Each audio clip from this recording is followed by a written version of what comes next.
La dette, elle a diminué en volume et elle a diminué relativement. Parce que 284 millions d'euros en 95, 240 millions d'euros aujourd'hui, c'est une diminution importante. Parce que si vous ajoutez la valeur relative et l'inflation, c'est bien. Et puis, quand je dis la valeur relative, si vous avez remboursé 10 000 euros et que vous gagnez 100 000 euros par an, c'est quand même plus facile à rembourser que si vous avez remboursé 1 000 euros et que vous gagnez 500 euros.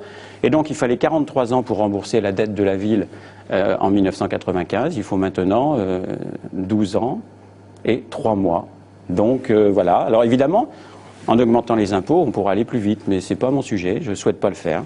Je considère qu'on est dans une situation difficile sur le plan de la dette, parce qu'on est encore au double de la moyenne nationale. Par habitant, c'est 1 840 euros contre 987 euros par habitant pour la moyenne nationale. C'est 2 fois plus qu'à Amiens, 7 fois plus qu'à Angers. La décision que je critique, c'est une décision ancienne prise par Jean Germain, a été de reporter par l'opposition. J'y étais pas. Décision. Alors, j'ai pas voté. J'y étais pas, mais Patrick Baleineau qui était...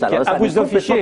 C'est quand même un gars qui a travaillé avec vous. Non, mais d'accord. Si vous fichez vos coéquipiers actuels, votez à l'unanimité. Non. La décision prise. Il suffit d'aller regarder le conseil municipal. Pourquoi? Il faut expliquer très rapidement aux téléspectateurs.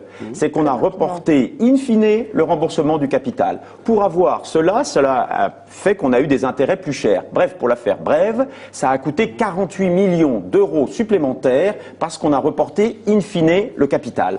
Donc évidemment, il fallait faire un emprunt normal, avoir le courage de rembourser année après année en négociant au taux du marché à ce moment-là, on économisait 48 millions d'euros. Ce qui veut dire que moi j'annonce à l'avance que si je suis maire, je serai obligé avec mon équipe de traquer tous les gaspillages, c'est-à-dire genre les bateaux sur le Cher ou un certain nombre de choses de cette manière, on ne le fera pas. Mais deuxièmement, je me battrai comme un lion pour essayer d'obtenir, notamment de l'État, un certain nombre de concours financiers pour nos projets.